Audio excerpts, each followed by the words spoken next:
Hey guys, how's it going? Miso here, back with another Exos Heroes video, and today we are going to be going over the patch notes for the new Exos Heroes Season 2 and renewal content. So this is kind of exciting. There is some pretty good stuff in here that I've actually talked about in the past about being some kind of gripes I have with the game, and I'm glad to see that they're kind of slowly improving the game. So let's dive in.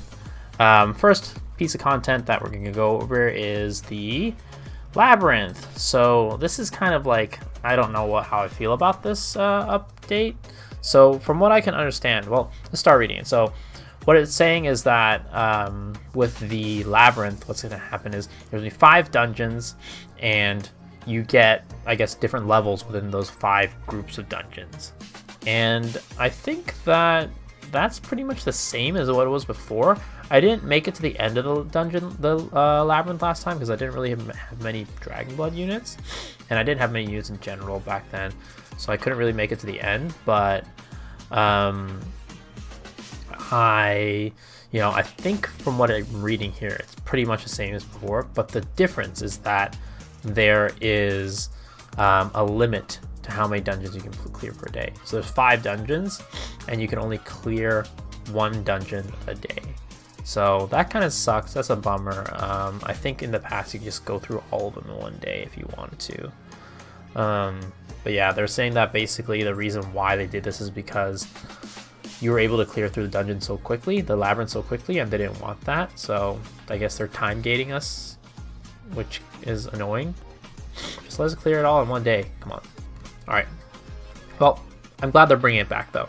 So that's a lot of free access. Hopefully they keep the rewards the same or make it better. Second piece of content that they're adding is the challenge road. So assume name, I'm assuming that means that they might change the name if they want to. But what I'm seeing this is like, I think there's currently 5 chapters of the story, right? What they're doing is they're basically adding like a new game plus, like a harder version of the story, so that we can clear through it again, which is great because we do get rewards from that.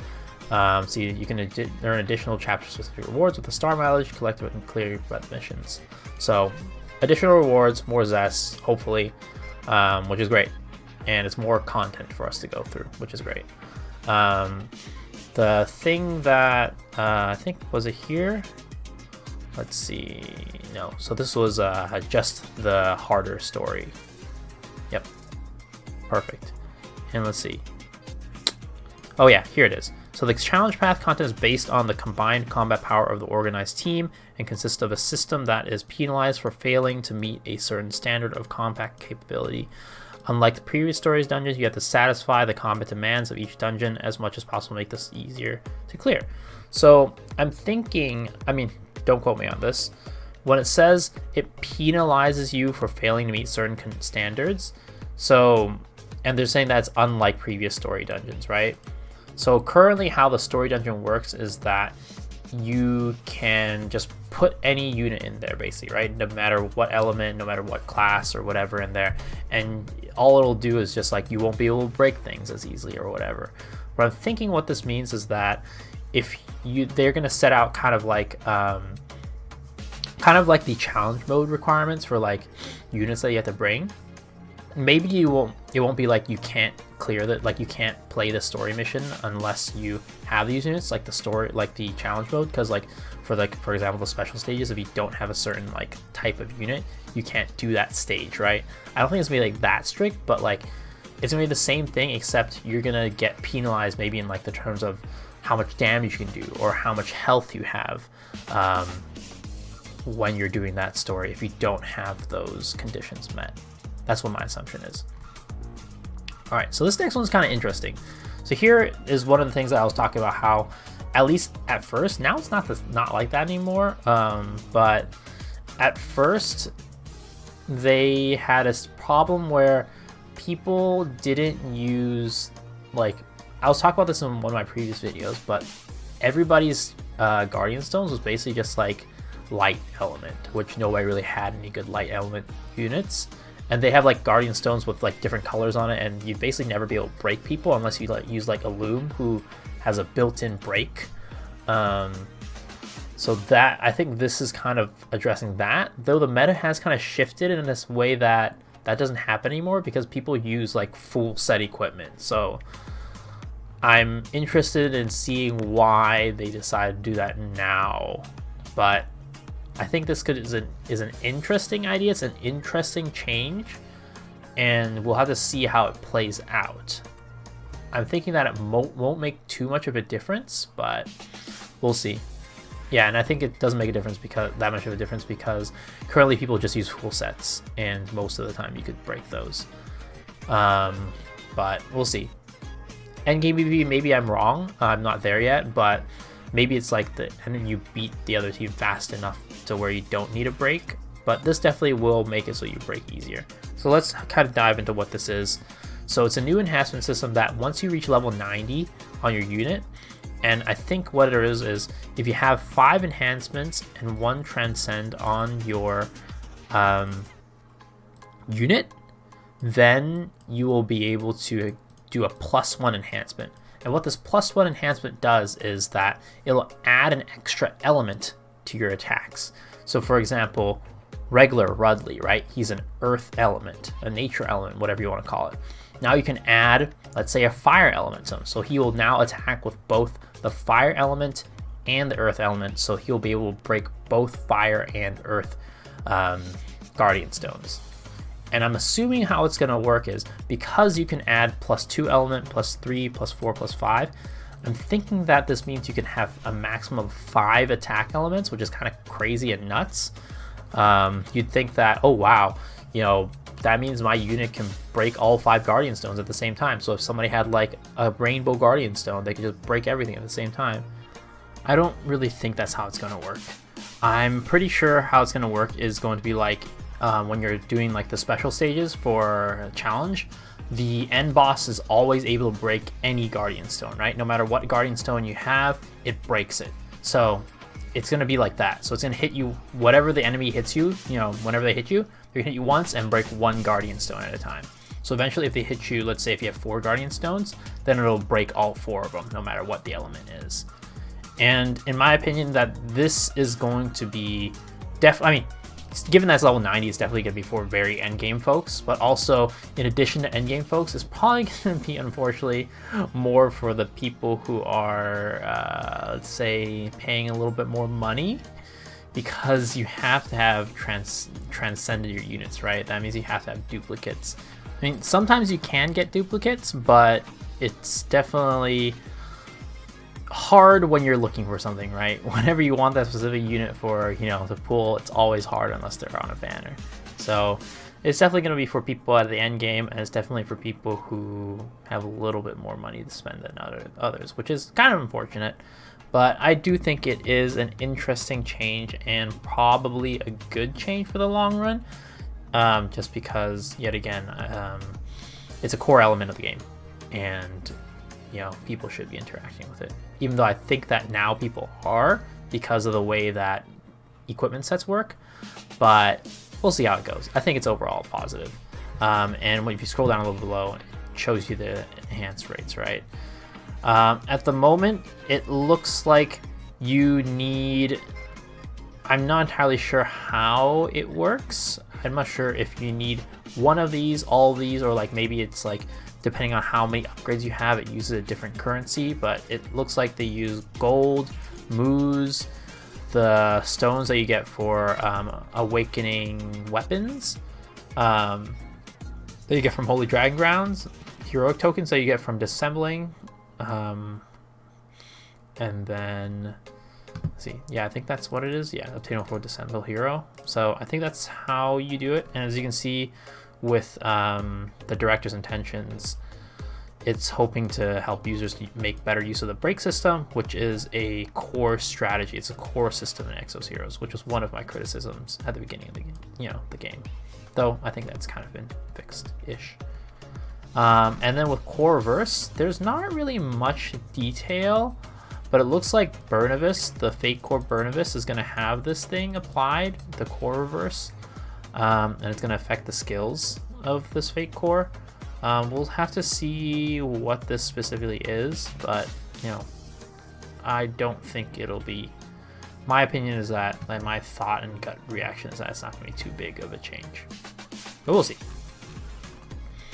And then in terms of other updates, it looks like there are some, let's see, balance improvements will be carried out by changing criteria for applying hero skill values. The skill of the heroes are being applied based on hero ability values, blah, blah, blah.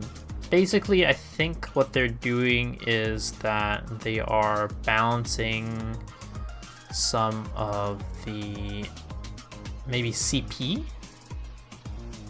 is what I'm thinking. Or no, the value capability that fluctuates due to buffs and debuffs in the real time. I'm not entirely sure what exactly this means. I really wish that they didn't just, like, it's a lot of times it seems like they just pop stuff into Google Translate to translate these. But let me give it another read for a second. Okay, what I'm thinking this is that, like, because of the second one, the value of the capability that fluctuates due to buffs and debuffs in real-time battle, I'm thinking that the percentage for your skill multipliers, right, when you read the description, that'll actually change based on things like buffs and debuffs that you have on you, or, like, you know, the equipment and things that you have on you. It'll show maybe like how much damage it'll do. That's what I'm thinking. We'll see. We'll have to see when the update goes live to see what actually happens. This one's kind of cool. Looks like you get more information about the heroes if you own them. You get whole body illustrations, info, voice lines, things like that. That's something a little extra, something cool. Definitely help me with my thumbnails for YouTube videos. So that's great. Fate Core Fusion unlock. It looks like whenever ability has reached this high level, you can unlock the ability so that the value cannot be changed through the next Fate Core Fusion. So basically, what it is when you have, I think it's probably what it is, was when you fuse Fate Core heroes, right? Their percentages change. So you can lock a value that you get. So let's say, like, you fuse 2 Fate Core Annas together and you get, like, there's usually a range, right? Like, you know, X number of health to X number of health. Maybe it's like if you got a certain roll from that roll, basically that fusion, you can lock that value and then your next one will also be that value. So and it looks like you need to be spending Zez to do that. So looks like a pretty gosh, another pay to win upgrade, unfortunately. I know that y'all say that Zez is not a paid currency, but honestly it really is. It's a limited currency that you can't farm just by playing the game. Like, you can get it every day, but it's like you have a limit to how much you can get every day, right? So it's a paid currency in my opinion. Let's see. Holy Dragon Grounds change number of battles. So the daily number of Holy Dragon Grounds minutes of battle revised to 1. Oh, thank goodness. Because this was taking way too long. Oh my god. So thank you so much for doing that. I really wish that they could have made it so that you could have quick battled it. But you know what? This is a step in the right direction. Fate Core theme relationship effect system. So Fate Core theme will be added to the relationship effect. If you have specific Fate Core theme, the theme of the Fate Core will have an effect of increasing additional capability. Even if you don't have a Fate Core specific theme, you can benefit from the help of your friends or Air Squadron members. The buffs of theme effects increase the effect proportionally to the Fate Core collected. So Fate Core theme, I think what that is like the blue border Fate Cores, right? Yeah, if you have specific Fate Core theme, the theme of the Fate Core will have an effect increasing blah blah blah. Even if you do not have a Fate Core, you can benefit from the help of your friends or Air Squadron members. Huh. I think that's what it is. But please correct me if you actually know what is going on here. Yeah. And it looks like here, if you run into somebody with a polymon, you get gifts, which is kind of cool. But yeah, That is about the end of this patch note. And then you have the 7 days of rewards. So just log in every day, you get rewards, which the best rewards are the Stars of Fate and the Dragon Empire's relics. So you can get fated equipment. And then we have Bernadette. So log in, get Bernadette. That's about it. But yeah, those are the updates. I think that there are definitely some positive updates within these patch notes. I think that there are some interesting updates as well that we'll have to see how it goes in game. This one specifically is going to be is probably the most, I guess, interesting / unknown to me. This growth hero element enhancement system, because it is only for endgame players, and it is kind of hard to get, especially if you want like +5. Though at that point, I don't really think it really matters because your unit's not going to be attacking that often anyways to remove everybody's stones. But I do think what this helps with is actually, you know what? Why didn't I think of this earlier? This is going to help with. I mean, kind of does, kind of doesn't. But if you're hitting a unit that many, a Dragon Blood unit that many times anyways, you're probably going to be dying to Wrath. But this might help with Dragon Blood units like the ones that are solo at the end and you can't kill it because you get to break it and do more damage to it. Maybe. We'll see how it goes. But it's really just going to be for the super endgame people. So there's that. Alright guys, hopefully y'all enjoyed this. Hopefully this was helpful. Hopefully, you know, this is a nice, like, you know, explanation to all the updates and whether or not they're good or good. So yeah, as always, leave comments in the comment section below if you have any questions, any ideas for next videos or anything. Leave a thumbs up if you liked it, thumbs down if you didn't, and tell me why. And if you really enjoy my content, please consider giving me a subscribe because it goes a long way. Love seeing that number go up. And we are almost at 1,000-ish, 750 something. So let's get to 1,000, guys. All right, guys. Thank y'all so much for watching this video. I'll see y'all later. Peace.